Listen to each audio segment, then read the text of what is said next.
எமது பரபரப்பு மீடியாவில் விமானத்துறை தொடர்பாக நாம் வெளியிட்ட அனைத்து காணொளிகளையும் நீங்கள் பார்க்க விரும்பினால் அதற்காக தனியே பிளேலிஸ்ட் ஒன்றை அமைத்திருக்கிறோம். விமானத்துறை ஏவியேஷன் என்ற அந்த பிளேலிஸ்டில் நாம் வெளியிட்ட அனைத்து காணொளிகளையும் நீங்கள் பார்க்க முடியும். ஹாங்காங்கை தளமாக கொண்டு இயங்கும் விமான நிறுவனம் Cathay Pacific Airways இன்று ஞாயிற்றுக்கிழமை 13ஆம் தேதி மீண்டும் ஒரு முறை சமூக வலைத்தளங்களில் வைரலாகியுள்ளது. 2 வாரங்களுக்குள் 2வது தடவை சறுக்கிவிட்டது அவர்களது கம்ப்யூட்டர் புக்கிங் சிஸ்டம். ஆம், 2 வாரங்களுக்கு முன் நடந்த அதே சறுக்கல் தான் நம்ப முடியாத மலிவு விலையில் முதல் வகுப்பு விமான டிக்கெட்கள்.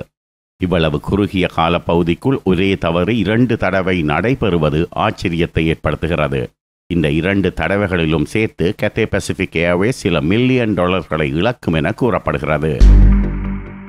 கடந்த 2ஆம் தேதி Cathay Pacific Airways தொடர்பான காணொலியொன்றை பரபரப்பு மீடியா யூடியூப் சேனலில் பதிவேற்றம் செய்திருந்தோம்.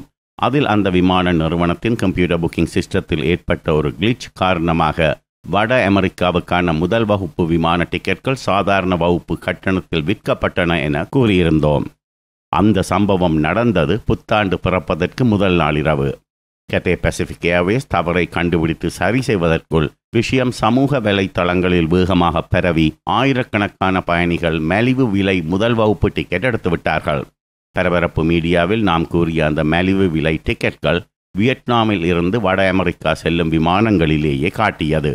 அதாவது அமெரிக்காவுக்கும் கனடாவுக்கும். தாம் மலிவு விலையில் விற்ற டிக்கெட்டை ஏற்றுக்கொள்வதாக Cathay Pacific அறிவித்தது. சந்தடி சாக்கில் டிக்கெட் எடுத்தவர்களுக்கு புள்ளிமான் போல உடலெல்லாம் மச்சம். இன்று காலை ஏற்பட்ட கிளேச் போர்ச்சுகலிலிருந்து ஹாங்காங் செல்லும் விமானங்களில் நடந்தது. போர்ச்சுகலின் லிஸ்பன் நகரிலிருந்து ஹாங்காங்குக்கு முதல் வகுப்பு கட்டணம் $16,000. அந்த முதல் வகுப்பு டிக்கெட்டின் விலையை வெறும் $1,412 இன்று காலையில் காட்டியது Cathay Pacificin computer booking system. ஞாயிற்றுக்கிழமை என்பதாலோ என்னவோ போர்ச்சுகல் நேரம் இன்று மதியம் வரை இந்த தவறு சரி செய்யப்படவில்லை. நிச்சயமாக இம்முறையும் சில ஆயிரக்கணக்கான டிக்கெட்கள் விற்பனையாகியிருக்கும்.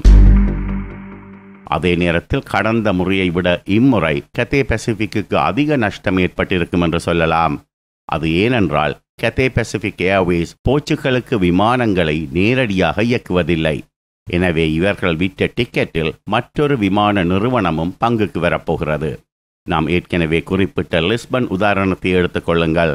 லிஸ்பன் நகரிலிருந்து ஹாங்காங்குக்கு டிக்கெட்டை விற்கும் போது லிஸ்பன் நகரிலிருந்து லண்டன், ஜூரிக் அல்லது பிராங்க்ஃபர்ட்டுக்கு TAP Air Portugal, British Airways, Swiss அல்லது லுஃப்தான்சாவில் புக் செய்யப்படும்.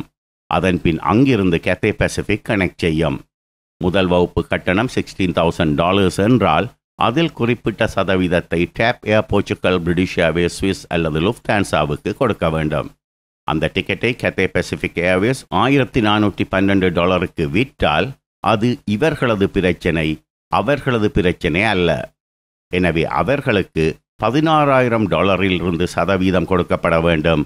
அதை ப்ரோரேட்டிங் என்று சொல்வார்கள். மற்ற விமான நிறுவனங்களுக்கு கொடுக்கப்பட வேண்டிய பணம் எமது கணிப்பின்படி பெரும்பாலும் இவர்கள் டிக்கெட் விற்ற தொகையின் அளவு அல்லது அதைவிட சற்று அதிகமாக இருக்கப் போகிறது.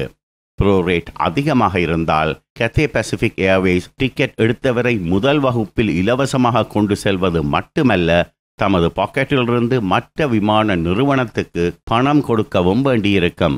பரபரப்பு மீடியா நேயர்கள் இதற்கும் அவ்வப்போது Cathay Pacific இணையதளத்தை பார்த்து வையுங்கள். உங்களுக்கும் அதிர்ஷ்டமளிக்கலாம்.